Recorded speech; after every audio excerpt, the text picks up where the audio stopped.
The wind howled like a tormented spirit, and rain lashed against the old Gothic edifice with a ferocity rarely seen in this remote corner of the countryside.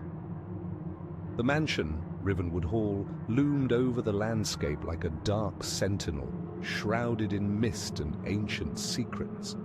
Its windows were like black eyes watching, waiting.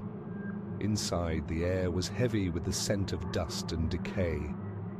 Flickering candlelight cast wavering shadows along the grand hallway, where faded portraits of stern ancestors glared from their ornate frames. The house had been abandoned for decades, yet tonight it was filled with life once more, or some approximation of it. A group of brave, or perhaps foolhardy explorers had gathered to unravel its chilling mysteries. Charlotte, a historian obsessed with local lore, led the group. She was driven by tales of a hidden treasure rumored to be buried somewhere within the mansion.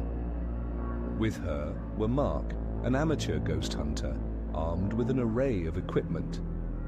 Emily, a paranormal blogger who doubted any haunting, and David, a skeptical yet curious friend dragged along for the adventure. Thunder rumbled ominously as they stepped cautiously through the front door, its hinges groaning in protest. The sound echoed through the cavernous rooms like a distant cry. Charlotte clutched a yellowing map she'd found in the town's archives, supposedly pointing to the treasure's location.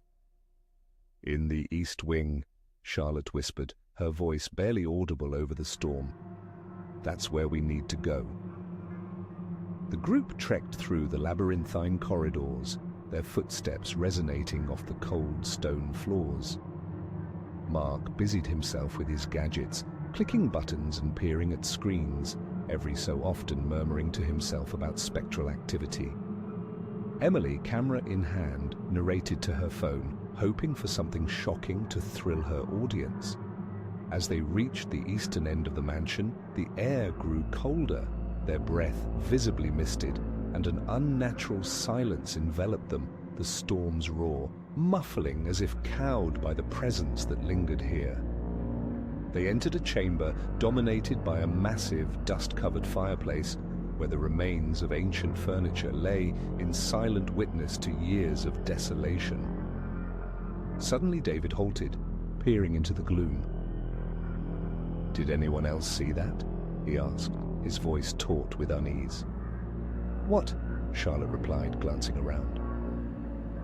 "I thought I saw a shadow move," David explained, stepping closer to the shadowy corner. His skepticism was quickly eroding in the face of inexplicable occurrences. As if summoned by his words, a chill descended over the room.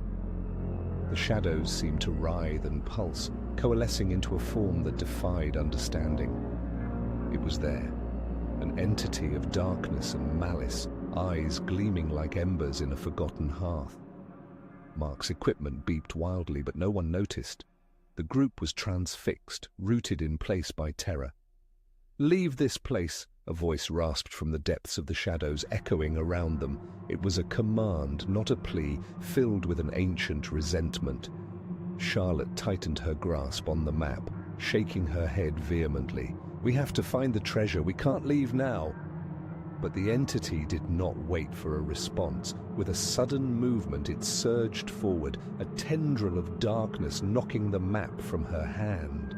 The house itself seemed to respond, the very walls groaning, the floor trembling beneath their feet, as if alive. Panic surged among them, replacing the thrill of adventure with raw fear. Emily dropped her phone, its light skittering wildly as it spun across the floor, casting erratic shadows. "We need to go!" Mark yelled, eyes wide, heart pounding. "Now!" The group stumbled back the way they'd come, urged on by the frantic beats of their own hearts. The mansion groaned, as if alive and protesting their presence, doors slamming shut inexplicably behind them. Out, into the storm they fled, the rain soaking them through, the wind taunting with each gust. Relief mingled with terror as they made it back to the safety of their car, breathless and and trembling. As they drove away from Rivenwood Hall, the mansion stood silent once more. Its secrets, its treasure, remained untouched, buried beneath layers of time and shadows. The storm raged on, a fitting herald for a place that was both immovable and inescapably haunted. And in the darkness, the echoes of their flight faded, leaving the mansion to its eternal vigil, waiting patiently for the next storytellers to venture too close.